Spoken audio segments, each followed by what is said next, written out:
Hello everyone, আজ এই একটা আপেল দিয়ে বানিয়ে নেব দারুণ টেস্টি দারুণ সফট কেক, অ্যাপেল কেক। এর জন্য মিক্সিং জারে নিয়ে নিলাম হাফ কাপ ময়দা, half teaspoon baking powder, 1/4 teaspoon baking soda, 2 pinch মতো লবণ দিলাম, আর 1/4 কাপ চিনি দিচ্ছি এর মধ্যে, আর 1/4 কাপ রিফাইন্ড অয়েল, আর একটা ডিম ফাটিয়ে দিয়ে দিচ্ছি এর মধ্যে।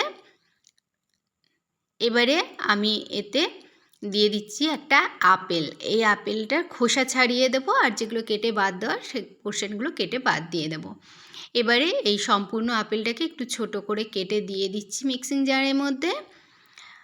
আর এই আপেলটা দেওয়ার পরে আমি এতে দিয়ে দিচ্ছি ভ্যানিলা এসেন্স। আমি হাফ টিস্পুন মতো ভ্যানিলা এসেন্স দিলাম, আর 1/4 কাপ লিকুইড দুধ দিলাম। এটা রুম টেম্পারেচারে আছে এখন, এটা আগে থেকে ফুটিয়ে রাখা ছিল। এবারে মিক্সিং জারে আমি এটা মিক্সিতে ঘুরিয়ে নিলাম, এরকম একটা ব্যাটার তৈরি হয়ে গেছে।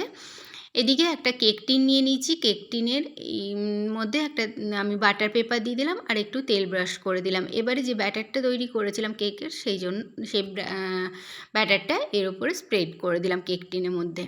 তারপরে একটু ট্যাপ ট্যাপ করে দেবো, এতে সমানভাবে এটা স্প্রেড হয়ে যাবে কেক টিনে।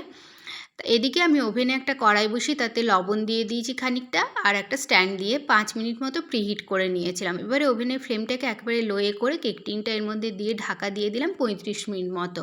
তো 30 থেকে 35 মিনিটের মধ্যে কেকটা রেডি হয়ে যায়। 35 মিনিট পর আমি ঢাকাটা খুলে কেকটা চেক করে নিচ্ছি।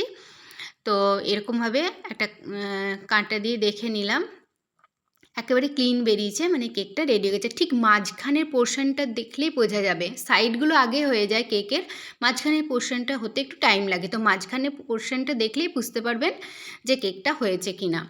তো এবারে আমি এই কেকটাকে ডিমোল্ড করে নিচ্ছি। তো এই কেকটা ভীষণ সফট হয়েছিল, আর খেতেও কিন্তু দারুণ হয়েছিল। তো আপেল কেক বাচ্চাদেরও ভীষণ ভালো লাগবে খেতে, বা চায়ের সঙ্গেও আপনারা খেতে পারেন। তো এরকমভাবে কেকটা আমার রেডি হয়ে গেছে। আমি এই ব্যাটার পেপারটা এর থেকে তলা থেকে সরিয়ে দিচ্ছি। এখন একটু গরম আছে কেকটা, তারপরে আমি একটু ছোট ছোট পিস করে এটা কেটে নিচ্ছি। আপনারা বাচ্চাদের স্কুলের টিফিনে কিংবা বাড়িতে যদি বানিয়ে রেখে দেন, এটা প্রায় 1 সপ্তাহ মতো ভালো থাকে। তো বাচ্চাদের যখন ছোটোখাটো খিদে পাবে বা বাড়িতে গেস্ট এলেও দিতে পারবেন। তো আপনারা একবার বানিয়ে দেখুন, ভীষণ ভীষণ ভালো লাগে খেতে, আর বানানোও তো ভীষণ সহজ, দেখেই বুঝতে পারলেন। Please to like, comment, share and subscribe to my channel.